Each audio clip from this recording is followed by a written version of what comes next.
right here. On off.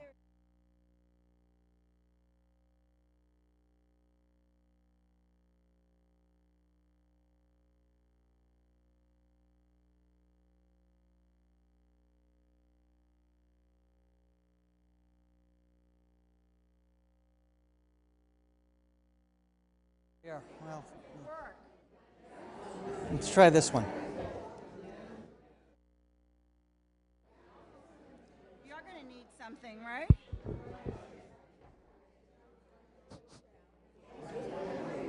George,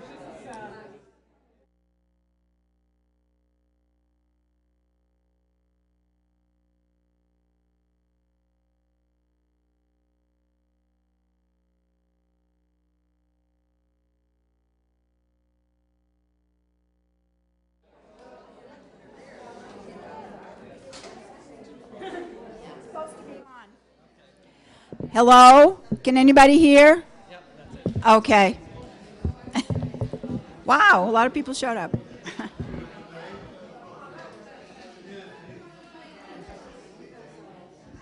Are we ready in the back room there? Okay.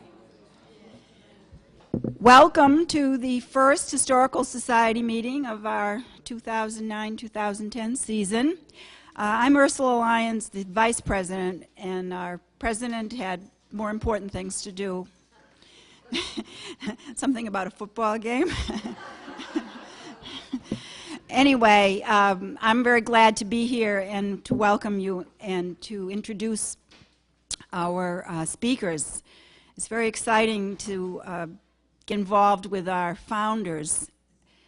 And we made a commitment, the Historical Society made a commitment to feature different ancestors, we call them. And so last year we talked about the Eatons and the Goodnows. And this year we are very pleased to have you learn, as we will learn, about the Rice family. And today we have George and Michael Rice. And they're going to do a duo, basically. Michael will start and give you a historical perspective on Edmund Rice and the founding of Sudbury. And then George will come and give you a virtual tour of the important buildings and sites in this area that are related to the Rice family. So we hope you will enjoy it, and without further ado, I have to say that we do have sale items, I think you know, and refreshments afterwards, and Lee Swanson will have a brief few things to say afterwards. So welcome. Right. Gertrude Rice, as many of you know, sketched quite a few wildflowers in Sudbury, and what the Historical Society did with the help of Myrna McCarthy of Copley Prints, we made up note cards. And there are 4 different of her copies of her prints. And if you don't have the note cards, they're really nice. Okay, thank you very much. And George. Michael, I think. Okay, let's see, I have a microphone here. Is everyone, sort of a mic check here. Can everyone hear me? Fine. Okay, good. Okay, what I want to speak about today is the life of Edmund Rice as a founder of both Sudbury and Marlborough. And for those, I'm using Sudbury and Marlborough from their earliest sense of Sudbury and Marlborough plantations as they were first chartered by the Great and General Court of Massachusetts. Sort of if there are people from Wayland or Southborough or Westborough or all of those places that were split off the town, I'm not leaving you out at all. All right. So where I'm going to be going today in terms of summary is, first of all, I want to talk a little bit about Edmund's birth in England and a little bit of his early life, what he was like and what was going on. talk a little bit about his immigration to Massachusetts Bay Colony, his first experiences in Watertown, Massachusetts, then going on, focusing on his life in Sudbury and some of the factors that went into the establishment of Marlborough, and then finally ending up a little bit about his death and some of the probate records, so we know a little bit about his accomplishments from some of those records. Okay, first of all, we know that Edmund was born in 1594, possibly in Stansted or Sudbury in the county of Suffolk in eastern England. We know that this date is it's basically deduced from a court deposition that he gave in the Massachusetts courts, in which he stated that he was 62 years of age. So basically from that we knew that he was born in and around 1594.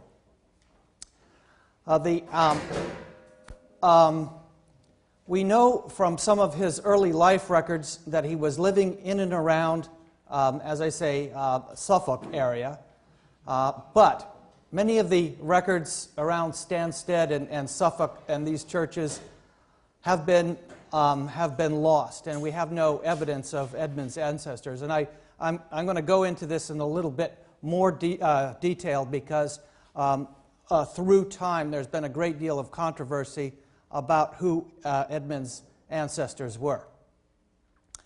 But we do know for sure that he married his first wife, Thomasine, in 1618 at St. Mary's Church in Bury St. Edmunds, which is a fairly large parish in Suffolk, and that his first daughter, Mary Rice, was baptized in Stansted, Suffolk. So just based on this alone, that we are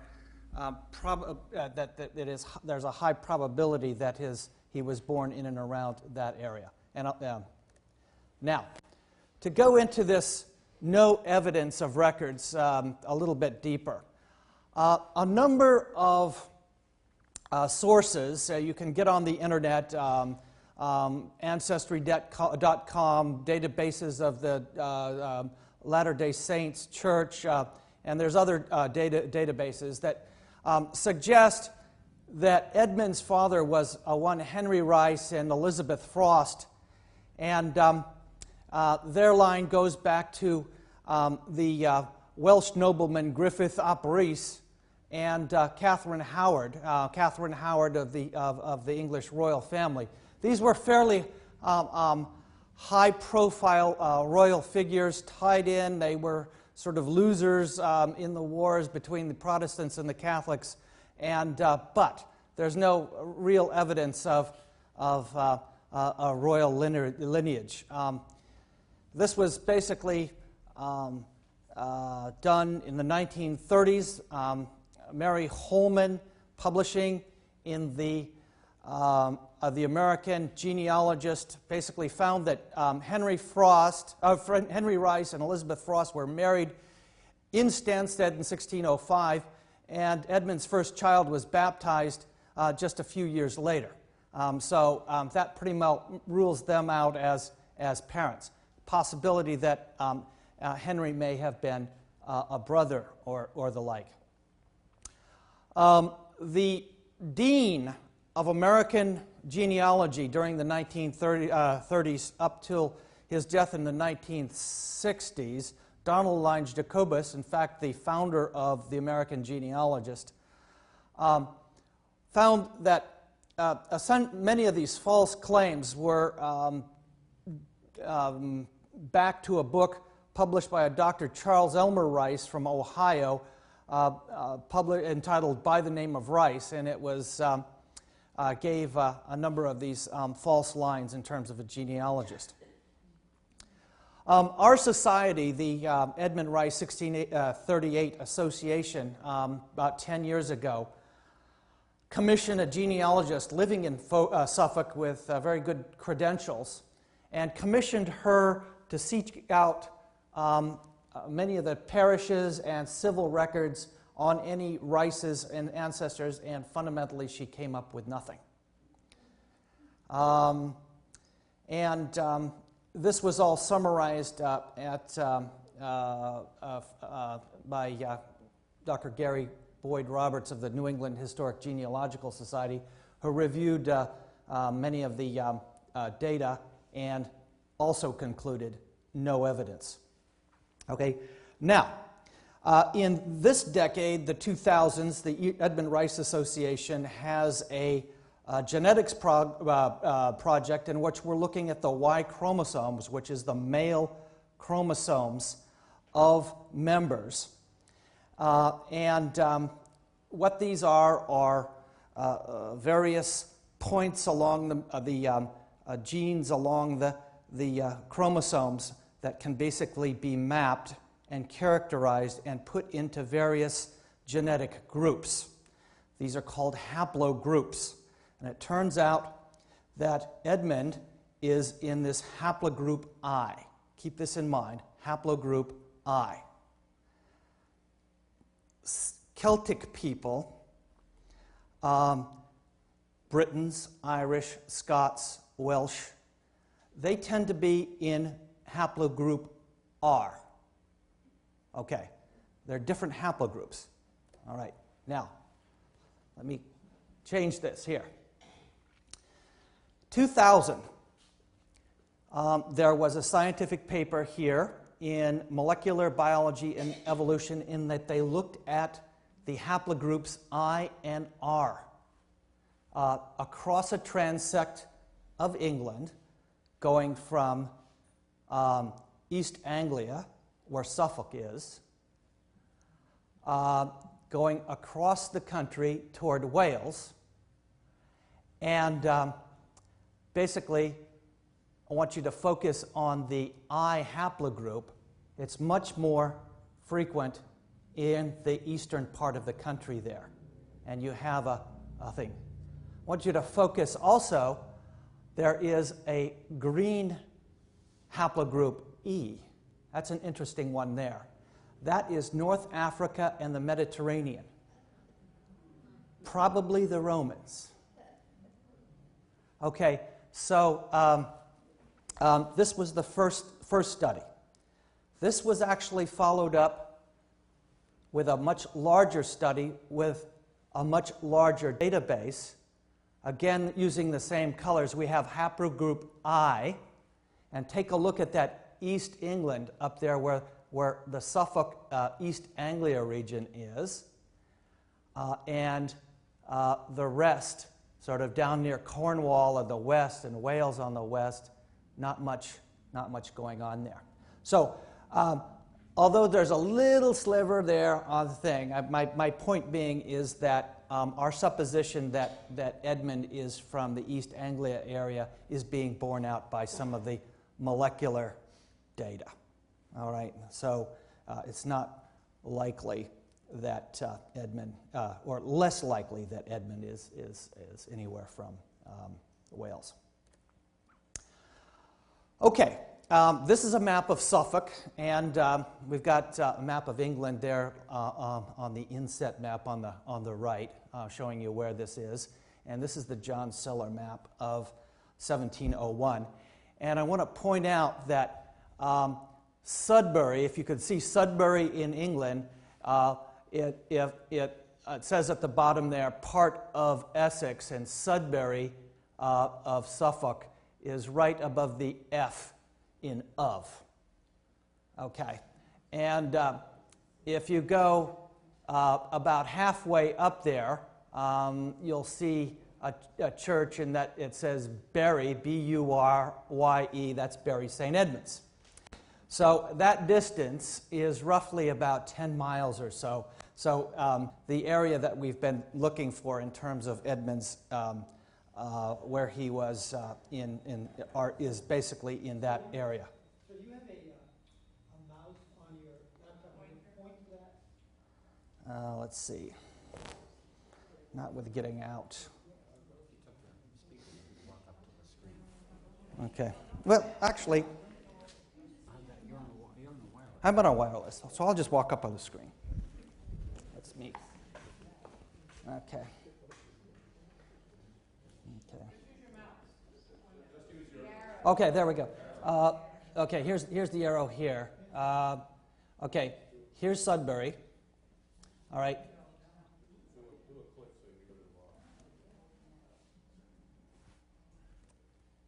Okay. All right, there's Sudbury, and there's Bury St. Edmunds right there. Okay, so this is about 10 miles right here. Okay, and oh, by the way, Stansted is about halfway in between them. Okay.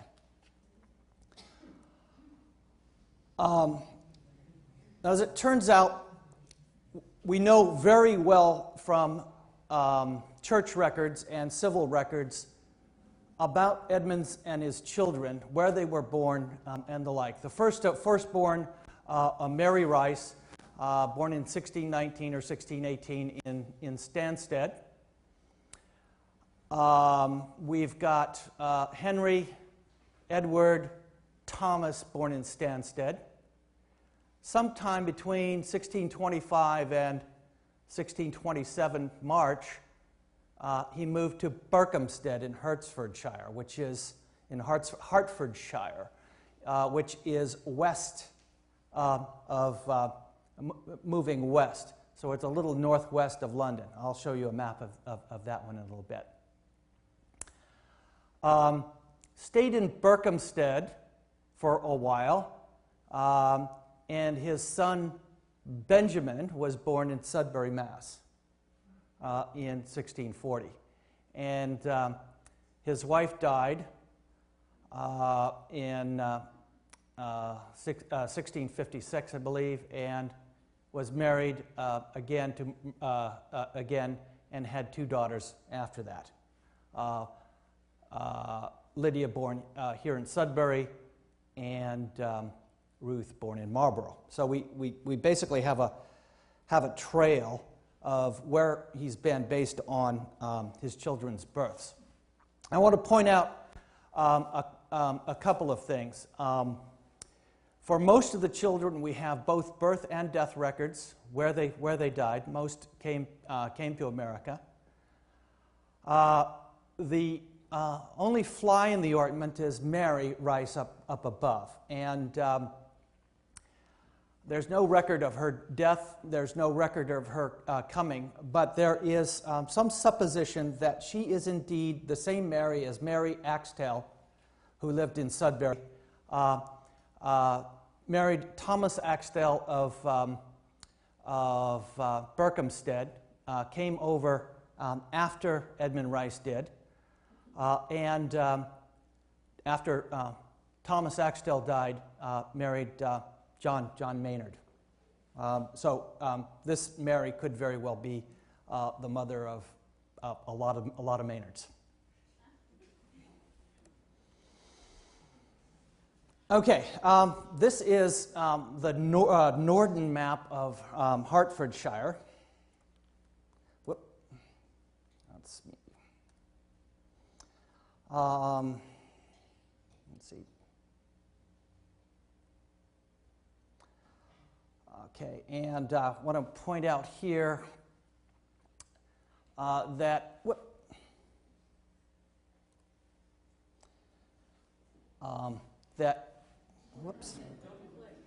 Okay.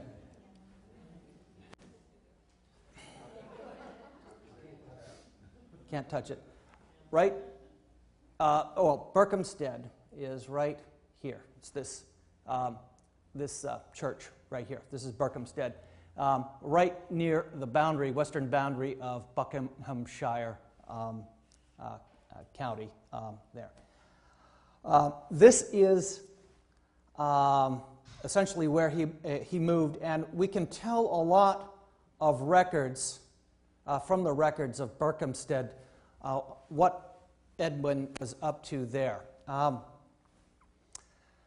Land tenure in Berkhamsted was what is a type of farming called open field farming. Open field farming is essentially a communal type farming in which the nobleman of the area or the town owns the lands, and they are basically divided up on an annual basis to the farmers, depending on ability, standing in the community, the politics of the time, and the like. However, at Berkhamsted, this was transitioning toward what is known as closed field farming, which we're now accustomed to in the United States, owner-operated farms. And on that basis, what was happening is that a lot of land was opening up for farmers to buy land. And Edmund went there. This was an area of land rush, not unlike Oklahoma in the mid-19th century here in America. From the land records of the time, he acquired and was taxed on 3 acres by 1627. We have some his land ownership records in 1627. And he held and was taxed on 15 acres a few years later. So he was basically showing his mettle as an entrepreneur. He held no office in Berkhamsted at all, as being an out-of-towner. But from Berkhamsted, there are a number of townmates that ended up here in Sudbury. Of these, Thomas Axtell I've mentioned already, Robert Darvell, and Philemon Whale. So these are people that started off in the Berkhamsted area. Edmund's voyage to New England.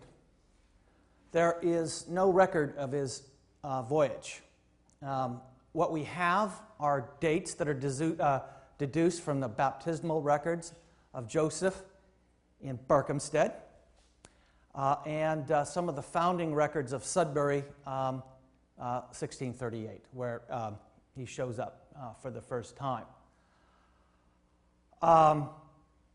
That is a fairly short window. However, it covers 2 summers.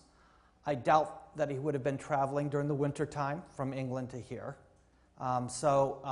It would be sometime during the 37 or 38 traveling season. He traveled with his family, and it was a major undertaking. Thomasine, his wife, Henry Edward Thomas, Thomas is my ancestor, Lydia, Matthew, Samuel, and Joseph. And we don't know what it cost exactly. However, what we do have is historical records from Peter Noyes, one of the Sudbury founders, about his costs, or how much he actually paid to come here. And that was 76 pounds, 8 shillings. And this is the bill of passage, which includes Peter Noyes, 10 family members, provisions, and effects on the ship Jonathan coming over in April of 1639. So springtime travel. 76 pounds won't even get you to London today on airfare. Might have a bargain basement fare one way or something like that. But that was good money at the time, and I'm going to analyze what that is. So keep in mind 76 pounds for the future. The good evidence is that Edmund's first time in America was in Watertown. It was a major place where a lot of the English settlers were landing during this period, 1630s.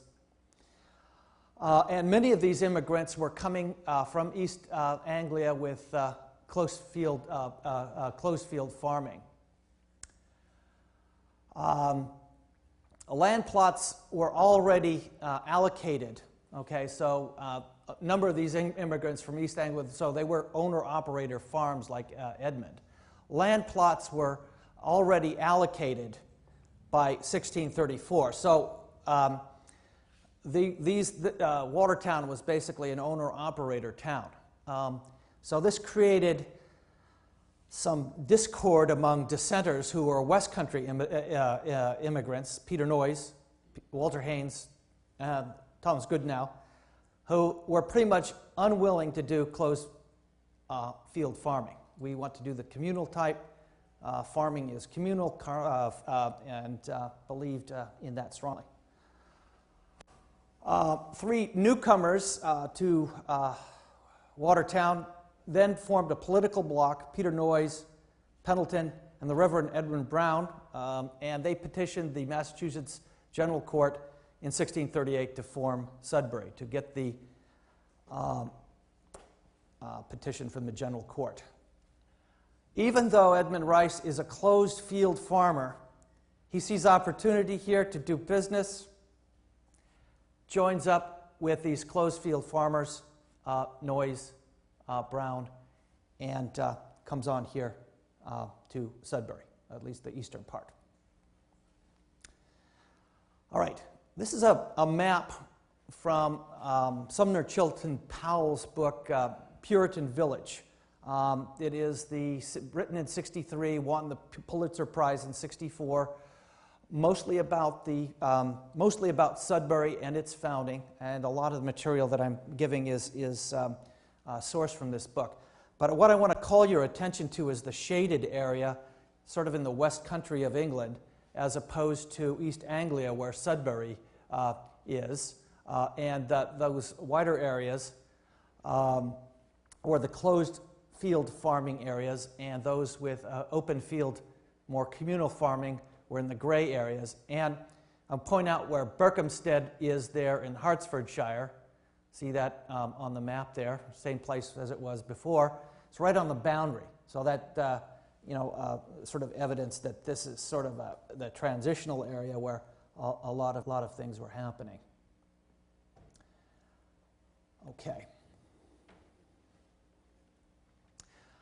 From your society, I am positive that you are familiar with the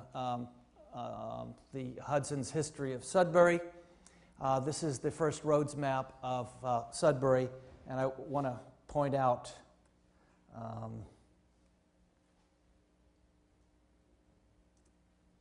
that, let's see back,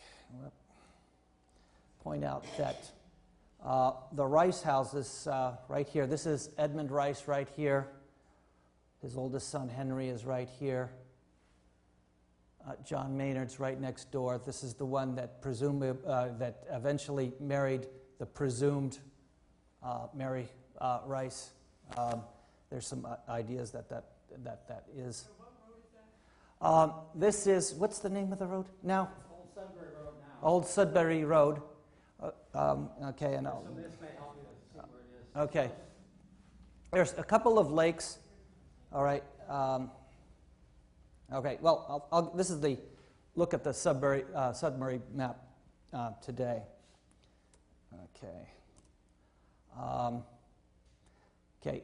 Here's this is the site of the old meeting house right here. It's the old Sudbury Cemetery. Edmund Rice's house would be about right here.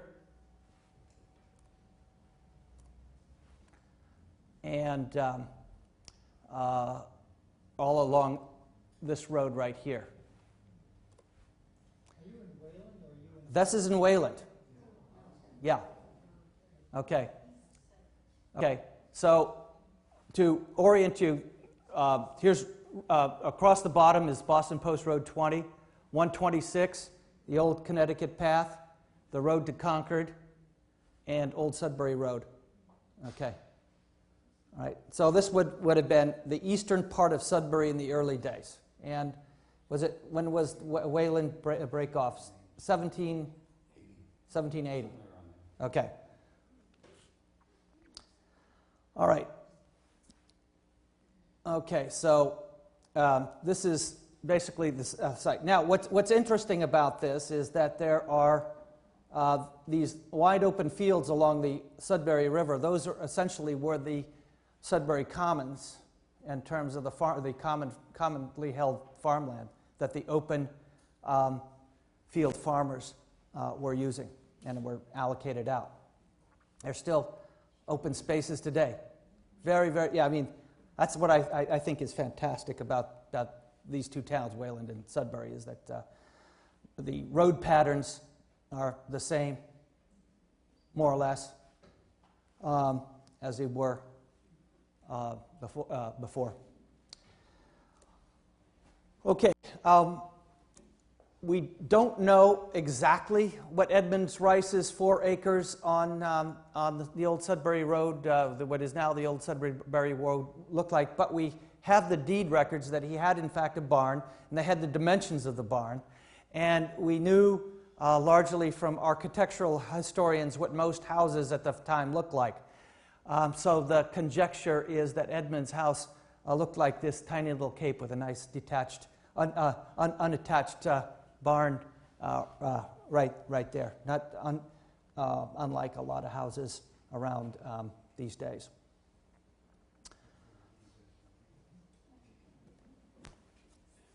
Okay, Edmund Rice's time in the earliest days of Sudbury. Town government was established in 1638. Rice was elected as a selectman in 39 and appointed by the general court on the day of incorporation to help lay out the roads and the lots. So he was one of the people that was passing out the land. He was granted 4 acres and assigned 33 acres in the commons and 54 more acres in the upland commons. So that meadow area, he had a good 33 acres of it. Governments was mostly for open field farming, so what that meant was people would get together at the meeting house on an annual basis, determine how much is going to be allotted to each person on an annual basis, and farming would proceed for the season. Interesting enough, he was designated by the general court as a freeman on May 1640. It was a slight oversight. He was elected as a selectman before he even could legally vote.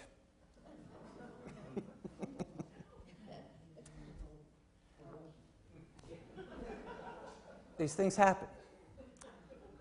And was elected a member of the general court in October. So he was moving up rather rapidly within society, in town. He was appointed by the judge of small causes by the general court in 1641 to serve the Sudbury area. The general court and the court, of course, in the earliest days, there was no separation of powers of the judiciary and the legislature, so it was all one unit. Rice, Edmund, he sold his house and barn. That was near the meeting house, the first meeting house, to John Moore. Bought a house in 6 acres from the widowed, now Thomas Axtell had died, Mary Rice. Probably Mary Rice from the Mary Axtell. 6-year lease, he purchased an agreement from Henry Dunster, the founder of Harvard College, or founding president of Harvard College, the first president of the college, and purchased part of his farm in 1648, and upon Dunster's death in 1659, the rest of his estate, which is about 600 acres. He had a healthy amount of land in the Sudbury area. He bought Philemon Wales' house. Remember Philemon from Berkhamsted? He had a 9-acre farm near the area called the Spring in 1698, and I'll show you this. These properties, contiguous properties, or at least the main house, was within the family up until the earliest 20th century. Okay. Edmund's house has a marker on the old Connecticut path in Wayland that was put up in 1913 by the members of the Edmund Rice Association, or the descendants, and basically to mark this spot. And George will go into showing sort of more of this, but this is a photograph, the original, I believe, is in the Goodnow Library, of the Rice house on the old spring. The old spring on the right, that sort of freshwater pond there on the left. Nice salt box design house. Okay, the location of this house, area map, and to orient you where this is here. The road right here is up to the Wayland Five Corners, goes in this direction here, so we're south. Okay, this road here is going down to Cochituate, and the Connecticut path is Route 126 here. All right, and it is the path predated the English colonists. That was basically an Indian trail. Okay, his Edmund's house. Whoops.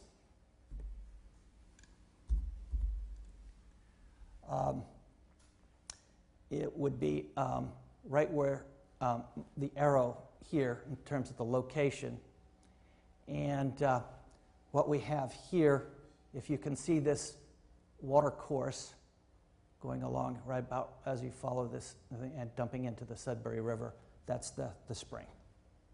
And there's still some water coming out of that spring, but there's the lake, the pond isn't as George will show you some later. Okay, later years in Sudbury. Edwin was chosen to be a deacon of the Puritan Church in 1648. So he's not only covering the legislature, the judiciary, but also he's a mover and shaker in the church as well. He was reelected as a deputy of the General Court in 1652, and that later at the end of middle of 54, his wife Thomasine dies, and he marries Mercy Heard Brigham a year later. Continued to add to his land holdings. This is as I mentioned, adding to his holdings were the Dunster properties. And toward the end of this period here at Sudbury, there was a shift of politics. A growing population in town, and fewer land grants were being given out, and greater conflict among the open field and closed field farming systems. More people meant more pressure on the resources, sort of demands to have more land made open for sale for closed field farming, and there was great resistance to that. That was probably, and basically Powell's thesis is what is one of the main reasons why Edmund picked up and went off with some colleagues to form Marlborough. Edmund Rice then, in 1656, 13 men petitioned the Great and General Court of Massachusetts to establish Marlborough. And these were Edmund Rice, Thomas Goodnow, John Bent, William Ward, John Ruddock, John Maynard, Thomas King, Henry Rice, Richard Newton, John Woods, John Howe, Peter Bent, and Edward Rice. So Rices, Bents, Goodnows, Wards, sort of all kinds of old line family names of the area.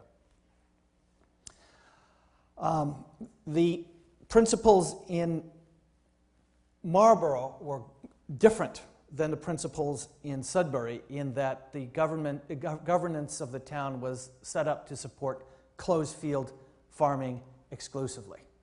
No mix, but exclusive closed field farming. Edmund Rice was put in as a selectman early on in April of the 38 original families of Marlborough.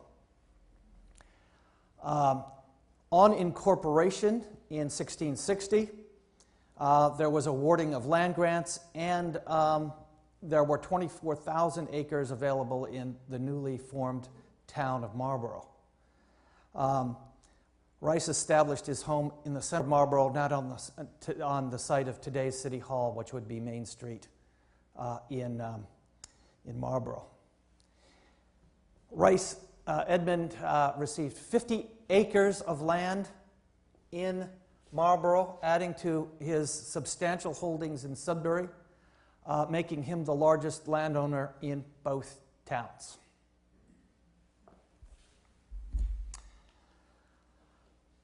Edmund died on the 3rd of May, 1663, and this is the monument of Edmund Rice at the old North Cemetery, site of the first Sudbury Meeting House. It was put in by the Edmund Rice Association about 1912 or so. And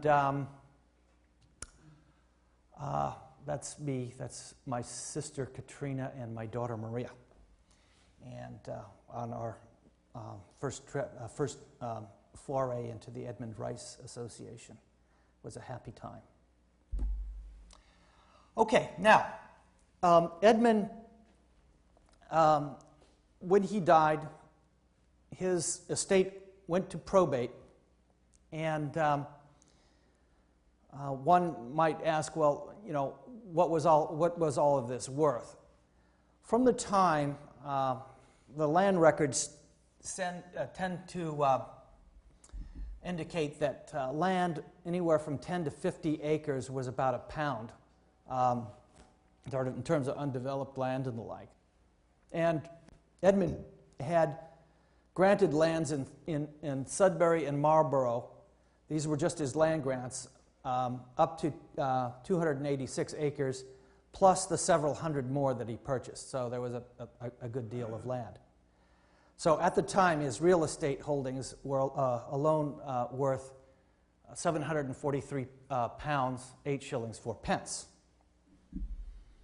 Okay, what might that be in today's dollars? Okay, on the high end, sort of a rhetorical question, what would upwards of 900 acres of land in Wayland and Marlborough be worth today? All right, but it was all given out. But from the sort of the records of how much it was worth, I want to point out that the pound sterling was basically pegged to the value of silver through time. That was what it was worth. I mean, that's how it was defined, as a pound of sterling silver. On the left-hand axis, sort of the vertical axis there, we basically see the real price of silver in $1998. Okay, so equivalent $1998. Across the bottom, since silver was a precious metal commodity, there were very good records about the price of that metal through time. So on the bottom axis, we have the dates starting from 1344 going on the left, going up to when this graph was put together 11 years ago in 1998, with some key points.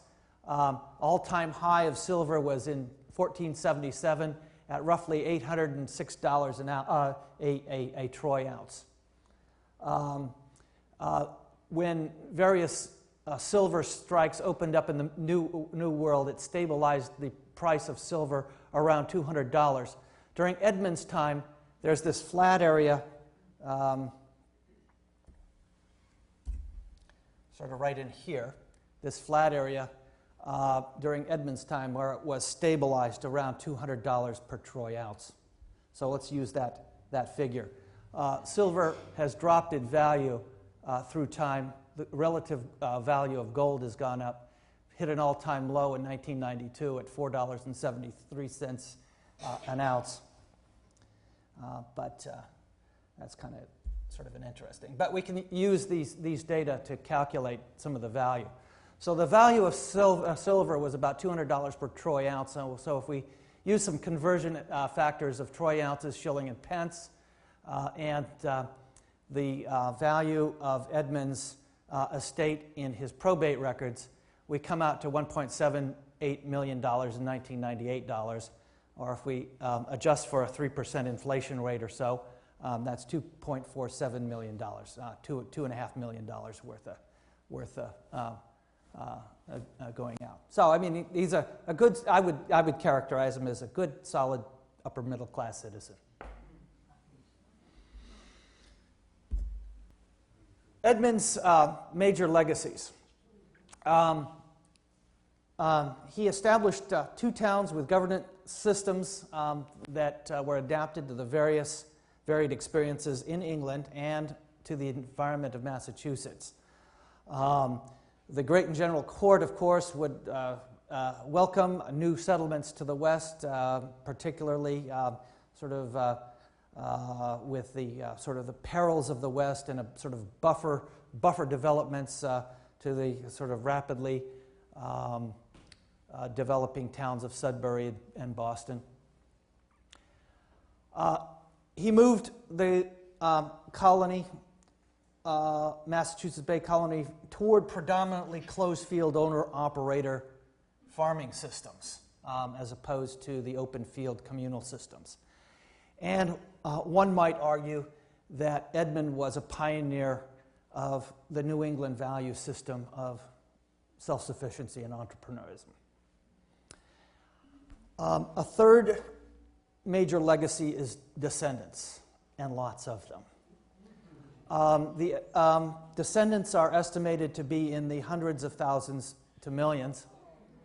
And if you note that a lot of the colonial families had very many children, many offspring, tailing off in more modern times. But if one takes an average family of 4, calculate that out 13 generations, where we're at there, I'm the 13th generation. That's 6.7 million people. So fundamentally, our association that is sort of trying to reconstruct the genealogy of Edmund, basically at this point has about 150,000 names in the database. We will never end. People are being born faster than we can put them in there. So I thank you with Edmund's signature. This is Edmund's signature from the Dunster farm purchase. Question? Yeah. When did Sudbury become the current Sudbury? Whalen. He was in what we call it Sudbury, but it's really now Whalen. Whaling. That was 1780. So they. The present day Sudbury, there's no rice land in the present day Sudbury.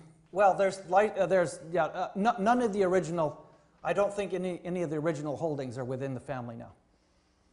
The Rice Road in Sudbury, is that connected to any? I'll cover that in my... He'll cover that. A little bit. Okay. Here's a few references if you're so interested. Our genealogical databases, the American Genealogist, Serino's book, Sumner Childer Powell's, and the like. If you want some more of these references, I can get those to you. So I thank you.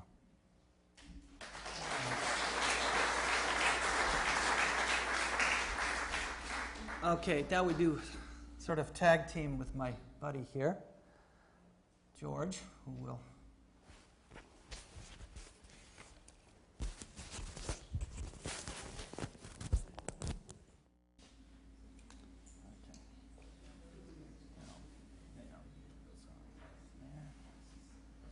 Can you hear me?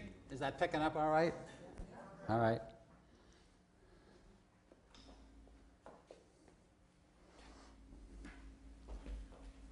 You can't talk about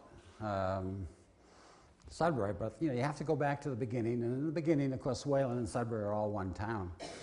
And I took this picture in Wayland, but this shows as you enter Wayland, this is what you see, the first settlement of Sudbury Plantation. So for the first 150 years or so, it was all one town. Now Edmund's story is a lot of it is over in the other side of the river, but many of the Rices came across, and are through this part of town too. We both belong to the Edmund Rice Association. Every year we have a reunion. We talk about the genealogy. We've gotten into a DNA project. We have about 500 active members. We have a very nice website. If you really want to know a lot more about us, go to the Edmund Rice website. I don't know the actual address, but if you Google Edmund Rice, I'm sure you'll find it. It's edmund-rice.org. Okay, this is one of our webmasters from the past, Perry over here. So every year we have a reunion. The reunion was Friday and yesterday. So one of the things we decided to do, because we get people from all over the country that come. There are Rices that, the migration of the early settlers was basically westward. So the Rices just kept going, and like everybody else, they're all across the country. Michael recently lived in California, so okay, he migrated back again. But one of the things we do every year, this for the past 5 or 6 years, is we take a bus trip. And I charter a bus, and this is a picture from a previous Rice reunion, and we drive around town and we look at some of the different things that are somehow Rice related. A lot of these people from other parts of the country kind of just get excited to even be in this part of the country, and it's the old history of the beginning of our country. So this is something we do every year. We do a bus trip. Every year it kind of changes a little bit. So what I'm taking you on is some of the places we've been on our bus trip.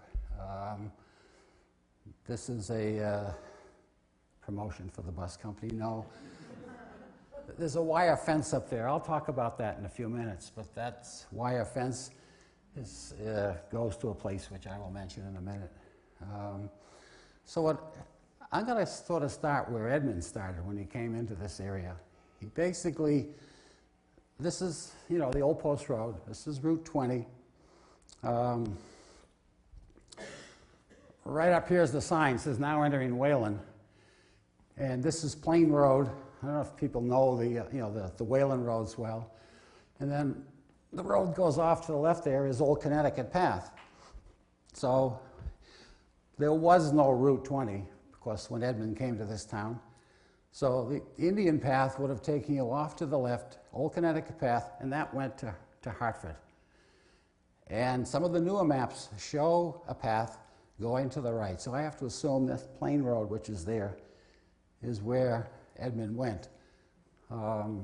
Indians lived here, and I'm sure there were paths. They didn't make a new way through the woods every time, so I'm sure there were plenty of paths around the area.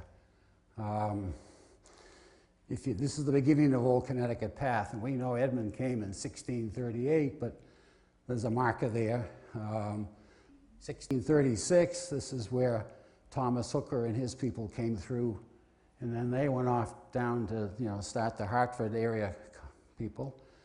Okay, Old Connecticut Path goes through Westboro. I took this picture in Westboro several years ago. It just shows that this path came through here. It does not exist anymore. Old Connecticut Path is the oldest named road in the country, but it only exists in Sudbury and Framingham today. I'm going to pass this map because I'm not good at PowerPoint and I didn't get it really where you can even see it. Now this is pretty much the same picture that Michael showed. When they first settled here, they all wanted to be together. Here they are. I mean, they're going into the unknown world. There was nobody out here. The Western Wayland line really back then was the Watertown-Sudbury line. This was new territory. Sudbury is probably talking to Lee about this, probably the third settlement that wasn't on the ocean or accessible by the ocean. I think Concord and Dedham were ahead of us, and then Sudbury. So all the settlements from 1620, the Pilgrims Landing, were pretty much along the waterfront. Then they came up the Charles River, 1630, and settled Watertown. And now they're beginning to move westward. This is where the open land, not open farming, but open, the land was. I raised my children in Wayland, and one of the teachers found out that I was Edmund Rice descendant, and I had a Rice history, and of course there's a lot of Rice history. So they asked me to come and talk to the fourth graders about what it was like to, come way back in those times. And I told the kids about, have you ever gone to the woods? There was no houses, there was nothing out there, and, this is what they were facing. One of the kids raises his hand, he says, that's just like my backyard. But, again, I don't know if I... Oh, anyway, Michael, I didn't see it. Where is the... You gotta press this, and press that, and then... Don't hit it hard. Oh, yeah, you don't want to hit it too hard. Yeah, move it back, yeah. All right, so as we can see, Edmund Rice, the original settlement, all clustered together. The town center is right here. This is where the meeting house is. This is where the cemetery is. There's a sign on Old Sudbury Road here showing where this is. If you go up to the left, shortly after that, you will cross into, the Sudbury River. Those two ponds, you see them. They're right on the edge of the golf course.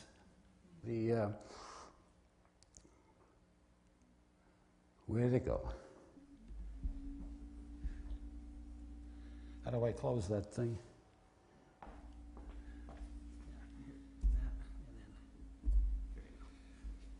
Oops. This street here is Gleason Lane. Anyway.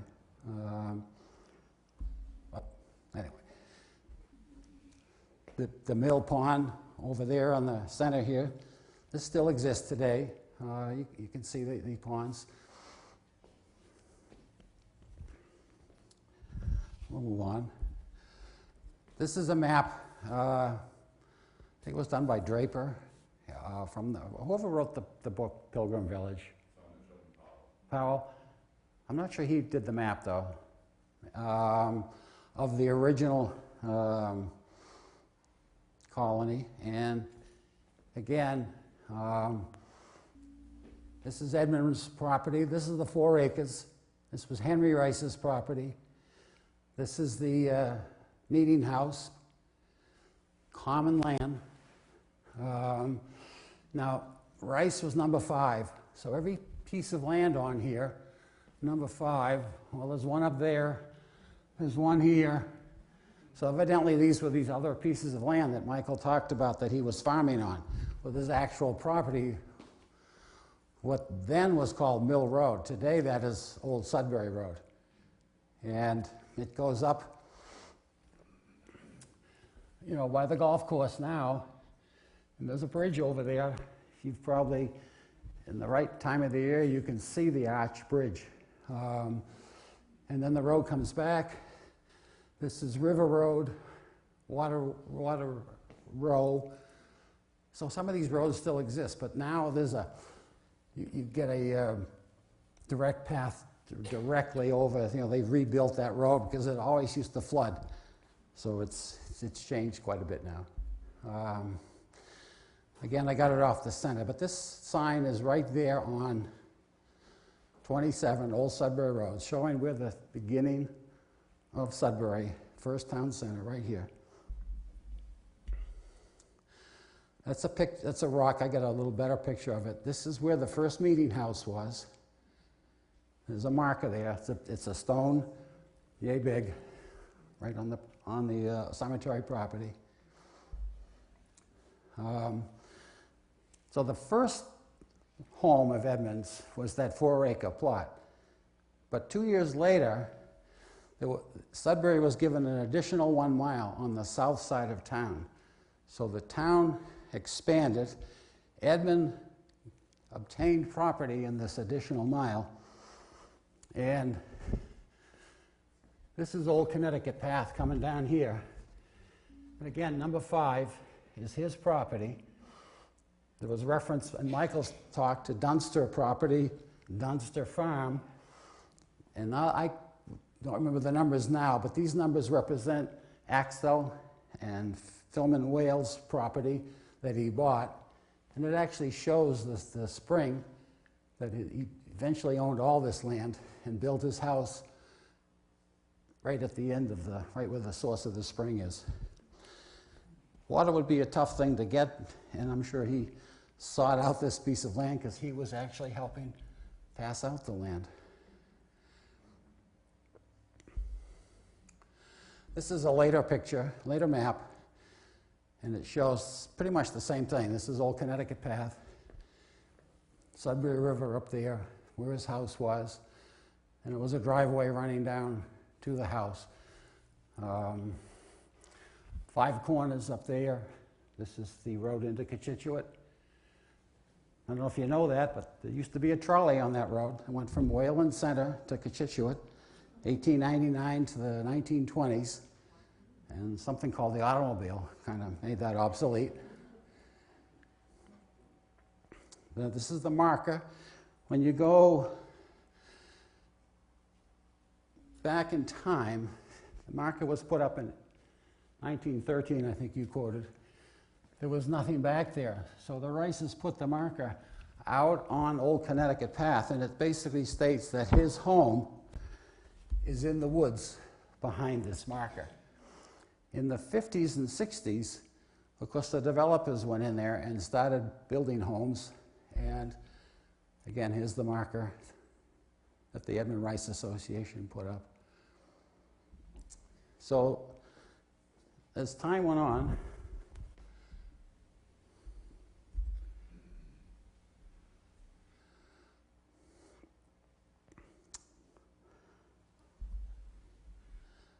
sensitive instrument here, but the marker is out here on this piece of property. Has nothing to do with this driveway over here. This driveway was done for the benefit of the homeowner that's in there now. So the marker that was over here, and that path that showed going to the house, went up this way to this area up here.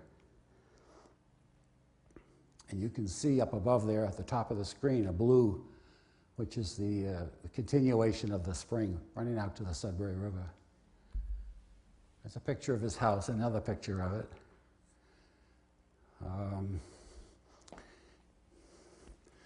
The picture isn't as clear as others we have, but the pond, there's a little pond right here, and then up at the top of the picture you can actually see the Sudbury River. The house was there, I think it was 1880 that it burned down. When was it built? Well, obviously it wasn't built like that at the beginning. I think like any house, probably it kept expanding and growing. When he bought some of those lots next to his plot, there is reference to he bought the land and the building on, I think it was Philman Wales property. So he may have had a little something, and then I would have to assume that he just added on and added on. Here's an old picture of the pond. So every year, we would, our little bus tour, we would come, I can't reach it up there, I'll do it with the pointer. Lost it again. Anyway, we would come to where we thought his house was. And we would just stand there and say, well, it was somewhere here along this driveway. But Now that I was going to do a bus tour, I decided I better get permission to drive a bus onto this man's property. So I went to the property, called on the owner, and told him all about the history, and he knew it. He knew this was where there was a home. This is just a picture of us, one of our bus tours. But this fella, Alan Haggis, lives in the house in the back there. He inherited this house from his father in 1950s, and they put this driveway into the house, and then they put a culvert, and they had to dig down under the road and go up. They found the foundation for the home. And what he's doing is he's trying to show me, I'm taking the picture, this is the way it was. It pointed this way. This is another picture, like, okay, it points this way. He's showing me where so now when we go there on our bus trip, we say, okay, this is where the house was, because before that we didn't really know. But he found the rocks. In fact, up near that telephone pole, and then there's a tree behind it to the left, there's a stone wall there. And many of the rocks, he built that stone wall from the rocks from the foundation.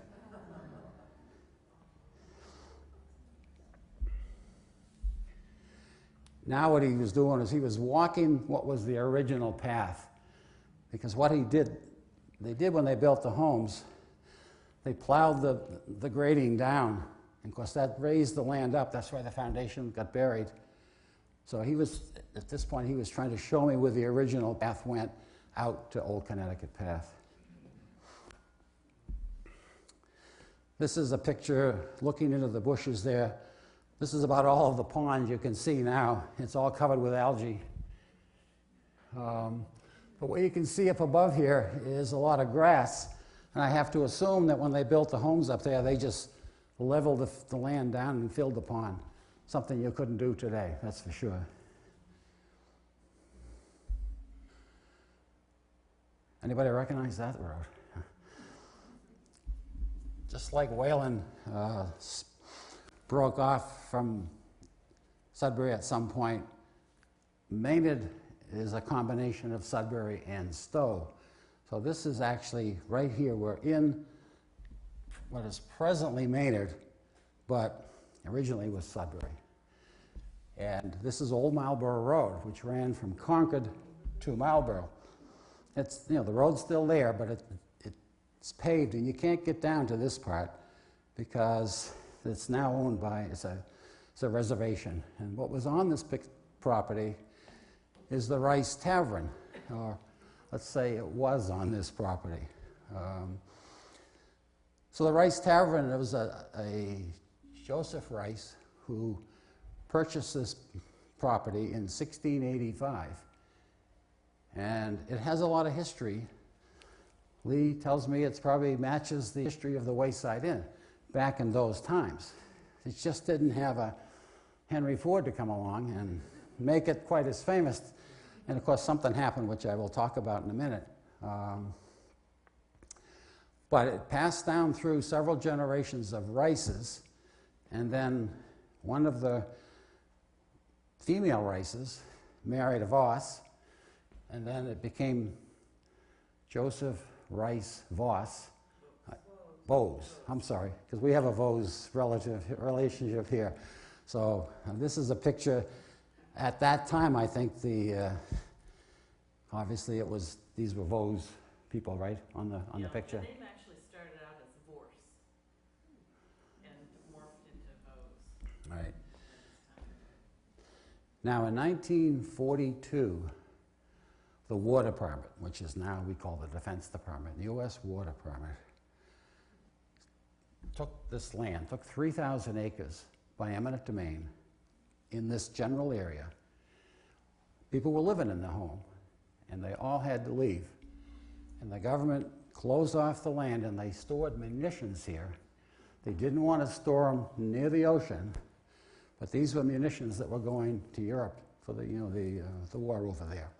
They didn't want them too close to the ocean. They were afraid a submarine could maybe fire on them. So they stored them out here. So everybody that lived in this 3,000 acres left, and sometime in the 50s or 60s, the house was in such bad repair, the government burned it down. And many homes there.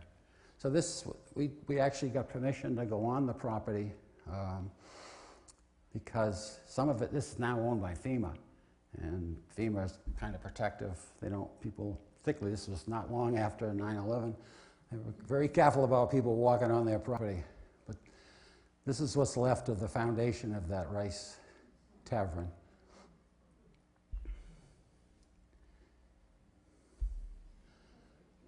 What was the road going by? Pardon? The road going by the tavern. What was the road? Yes, what road was the tavern located? Old Marlborough Road. And if you look at old maps, it went from, started in Concord. I'm not sure it's called Old Marlborough all the way, but it went from Concord basically to Marlborough. Isn't there a Bowesville road? Puffer Road was another name. Remember back a little while ago, I showed a picture of the bus and a wire fence? The bus was parked right next, that wire fence is protecting us from getting into the FEMA site. So we were able to drive right up to the edge of the FEMA site, and then the actual Rice Tavern is not within the fenced-in area. We wouldn't have been allowed to get in there. Now I'm just out behind this building. This is the Revolutionary Cemetery, which is behind us. Any cemetery that you travel to in the local area, whether it's Wayland, Sudbury, or Marlborough, you'll find a lot of Rices. This is, again, our bus tour. We stopped and we were out walking around the cemetery, and the people are looking for their ancestors. So I get up close, and you can see both these stones are Rices. Now, I've walked into a lot of cemeteries, and just to let you know, my name really is George Lawrence Rice. So when you walk into a cemetery and you see this, you say, woo. So it's a surprise. This cemetery is on, it's kind of across the street from the Congregational Church down in Wayland. It's just up the street from the Unitarian Church. Again, my map got shifted a little bit here. But here's Edmund Rice's home, Sudbury River, Old Connecticut Path. Going up in the top, it would be going to match where, you know, it hits Route 20. And there's a road coming down here. This is called Rice Road. This is Rice Road in Wayland. And unfortunately, it goes off the map, but you can see it comes down here. You'll see a reference to a Rice down here. There were 4 Rice homes up on Rice Road. And there was a stream up there called Snake Brook, and they dammed up the stream, and they started a grist mill there. Today, this is the only one that's still standing. This house was built in 1810, Samuel Rice House. Somebody raised the book, Pilgrim. What was the book that somebody showed over there? Puritan Village, I'm sorry. If you get a certain page in that book, you will see this picture. However, in the book, it was done many, many years ago. I took this just a couple of years ago. So this is the Samuel Rice looking across the pond that was created by the dam. And the only difference is back in the picture, there's hardly any trees at all. The barn up there actually got moved by one of the more recent owners. It was in a different location. Eventually, this pond became the Cochituate Reservoir at some later date. And this is the little gatehouse down at the end of the pond. That would be on the far right, and that's where the water would flow into Cochituate. These are some of the foundations. If you drive along Rice Road in the right time of year, which is snow on the ground, it would be the right time of year. Through the woods, you can see these foundations. There's 3 of them there. Lots of poison ivy. If you do go in there, don't watch out for that. another one, and the third one. They get less noticeable. I just had to add this. When I was walking through the woods, I arrived, I think I just interrupted a beaver building his home. I mentioned that there was a mill on that pond, a rice grist mill. The home eventually became Nellie Rice Fisk's home, and in the 30s, they dedicated the highway out there, the George Washington Memorial Highway. But this stone is, the top stone is from the rice grist mill. And the bottom stone, Henry Ford donated. We don't know where it came from, not necessarily from the Wayside Inn. And now people are going to ask me, I wonder, I'm sure, why is the church brown? We thought it was white. I just happened to take that picture when they were painting, and they had just finished sandblasting the church, and probably 2 days later it was back to white again. This is Nathaniel Rice House. This is when you come across into Sudbury, which is present Sudbury. As soon as you cross the river, you take a sharp left, which is River Road, and that goes down, and this house will be down there. I'm pretty sure that might still actually be Wayland, because when they divided the two towns, not everybody wanted, they did it because it was hard to cross the river when the floods, the spring floods were there. Not everybody wanted to switch meeting houses, so I think maybe there's some negotiations went on. Just point out some architecture back then. The back room here is on the north side of the house, and of course they didn't have electricity, so how do you get light in the back of the house? Well, you project it out a little bit and put a window in the south side of the house, and now you get sunlight in the back part of the house. Elijah Rice House, this is on Bow Road in Wayland. This is on Rice Road, right down the street. So you just go down here half a mile. Just beyond this house was a Rice Tavern called, I think, Williams Tavern. William Rice owned that house, and his daughter, this was his daughter's house. Now, she got married. I don't remember what the name was. So it's probably not known as a Rice house. The reason the road is Rice Road is because of the Rice Tavern down the street, which is totally gone. Interesting, there was a William Rice who owned the Rice Tavern that I showed on the government site, too. I don't know. Some research we'll have to do to see if they're the same William Rice or not. Again, the picture that says what this is off the edge there. I don't know if anybody remembers Harry Rice. I think maybe I think he passed on in the 70s. So, but Harry had a house on Water Row running down to the Sudbury River. That's on this side of the river. So some Rices, we're over here. He had a large farm. He had an airstrip. He actually had his own airplane. One day, he was also the dog officer, or I don't know if they called him that back then, but somebody found a dog at the town dump in a paper bag and brought it to Harry rather, and he felt the need to create something to keep dogs, so he started keeping them at his home, but eventually it was the beginning of the Buddy Dog Humane Society, and they named it after that dog that was found at the town dump. His house was taken down, board by board, and it's up on Plimpton Road now in Sudbury.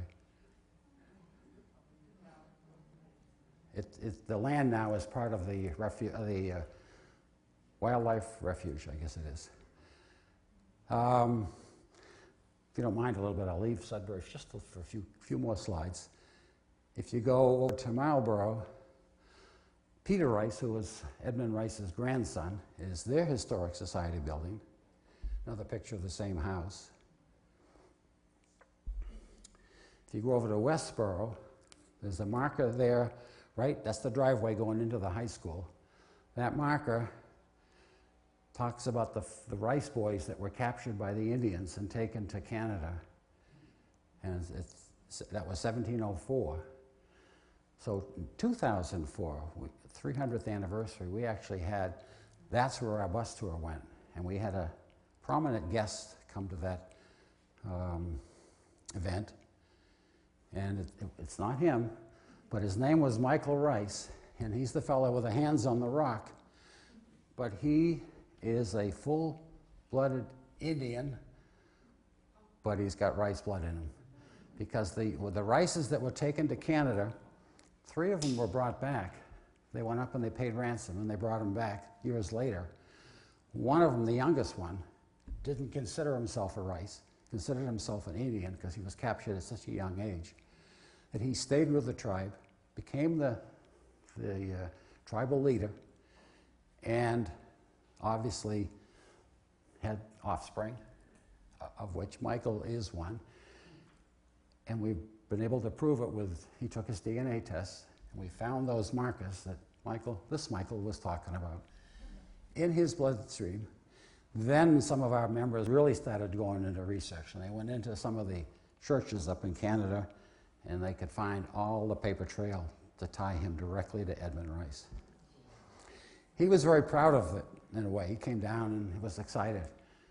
Most Indians, he said, would never admit they have any white blood in them. This would be all. Of course, most white people wouldn't admit they had any Indian blood until the casinos came. Now they all want to have Indian blood. So there he is a little closer. I got the marker a little bit off. Now we're back at the North Cemetery in Wayland, and the same picture, a little different angle, of Edmund's marker, and here's the stone marking the location of the first meeting house. Again, looking at the marker there. Unfortunately, that's what it looks like, but you can't read it, I'm sorry. I just add a few things. I went walking through that cemetery one day, and there was a fella there. He was putting little flags in all around the cemetery because Veterans Day was coming up, and he wanted every single person who was a veteran to have a flag next to a stone. And he had a chart of every stone in the cemetery. And he pointed out to me this one. This is an Indian grave. And what they did is they laid rocks across so that the wolves wouldn't go down inside there and try to recover the body. Another Indian grave. So there are a couple of these on the very back side of the cemetery. And because we also gave the same presentation to our group yesterday, I had to put this picture in. You probably all know what it is because it's right out in your backyard. But our people last year when we went by it in the bus, they all asked me, what is that? What is that? And I couldn't answer the question. So I had to ask Lee a couple of days ago for an answer, and I assume you all know what it is, right? It's the what? Hearse. They had the barn to store the town hearse, I guess.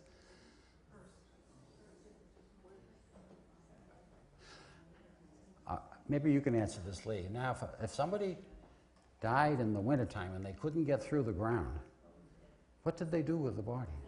As of 1830, they created, 1846, we created a receiving tomb, which is one of the tombs out there that's painted black door with a lock on it. No hanger. All right. That concludes my presentation.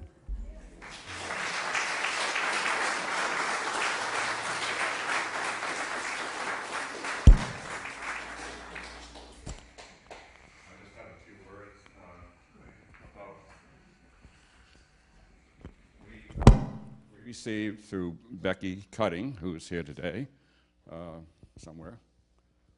She was here. Yeah, way over. Okay, thank you. Via the town clerk, because the town clerk didn't know what to do with it. The original photograph of the tavern, Jonathan Rice Tavern, which, according to Hudson's history, as Hudson says, but the old-time tavern, best known in the district, was kept by Jonathan Rice. It was an inn for about 100 years, says an old resident. The last quarter of the last century on the very old Concord and Marlborough Road, then much traveled, now almost deserted in the west part of Sudbury, was the noted Rice Tavern, kept by the same family as earlier than 1750. Colonel Jonathan Rice was the last proprietor and closed it about 1815. And this was, it looks like a reunion of the, how do you pronounce it, Voss? Vos? It was just the family and the workers. And My great-great-grandma, Bose, and all of her people. and the Hunt family too. It says in the back of the original of the back, it listed everyone on it, and very precisely identified. And we had it restored at the New England Northeast Document Conservation Center. And the reason I'm speaking is that we're now looking for money to pay for it. So if you donate it, we will give you an image of it, a digital image. Lee, Yes. I originally volunteered to pay for the restoration, and you never got back in touch with me, so I am renewing that. Well, okay. Thank you. A lost email, I'm afraid. But I decided that it was worth restoring because the picture is so good, this original picture, that you can look through the window and see the pattern of the wallpaper or other details. And it's extremely good photograph. And it has been deacidified and removed from the acid-bearing backing, and it costs a little bit of money. So, well, thank you very much, and I don't know if you want to pay for the whole thing, but Yes, that was my offer. okay, thank you. So, yes, any questions? People who are Rices here. I know Ruth Brown is the Rice, and Natalie Eaton, and Peg Whittemore. Stand up, all the Rices. Stand up, all the Rices. Okay. Are you all aware of our association? And, you know, I mean, go to the website if you're not. The lady on the right here, she said she just learned about it, right? So, yeah, so you're welcome to join us. Right. I did mention that there was I think it was a General Berry that brought munitions to Boston to be used to get the British out of town, and they traveled like 10 miles a day or something, but they actually stayed at the Rice Tavern. Right. And through the town meeting, town meetings were held at the Rice Tavern, and a lot of the town meetings, I just started to research it, and it turns out over 50 town meetings were held there, because it had a very large upper second floor, and a lot of the decisions made back in the 1750s to 1815 about democracy in this country were done there. So thank you very much. Yes. But Where exactly is that? What's the street name today? If you go up Route 27 towards Maynard, The cutting farm? you'll cross the boundary going into Maynard. It's just beyond there on your left will be Old Marlborough Road. It's just a paved road, not a very prominent road. Before you get to 117. Oh, yes, long before 117. yes. Yes, way before that. It's not long after you leave the town of Sudbury. And FEMA headquarters, there's a sign for it. And FEMA headquarters. FEMA doesn't like to do a lot of advertising, so they don't make, there's nothing prominent that they're down there. After you go by the cuttings, and the new soccer field, there's a big turnaround parking lot. No, you go. Keep going. Keep going. Beyond that, You keep going. As far as a paved road. Once you get to the woods, Excuse me. that dirt road that goes in. Becky Cutting lives right there.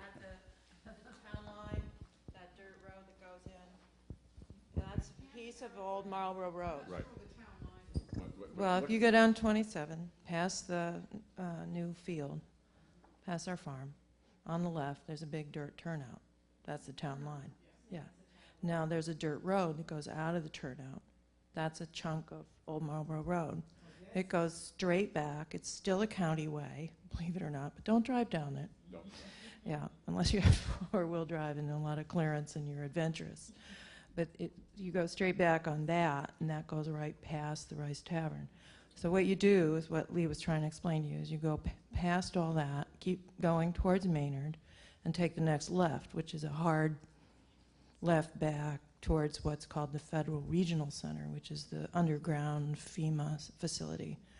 And then there's a gate, and that's called the north entrance to the Aspet River National Wildlife Refuge. And there are two roads. You're at a corner. One road heads to the right, one heads straight. And the Rice Tavern was right at that corner. So that you can, it's public access. You can go in and see the foundation, but be very careful because of not just poison ivy, but I think there are still some wells, some dug wells in there. So, but you can see it. You can see it from the roadside. I think you'll see signs saying keep out. I was told that because there's so many old homes and it's a hazard in there, so they don't really have an open.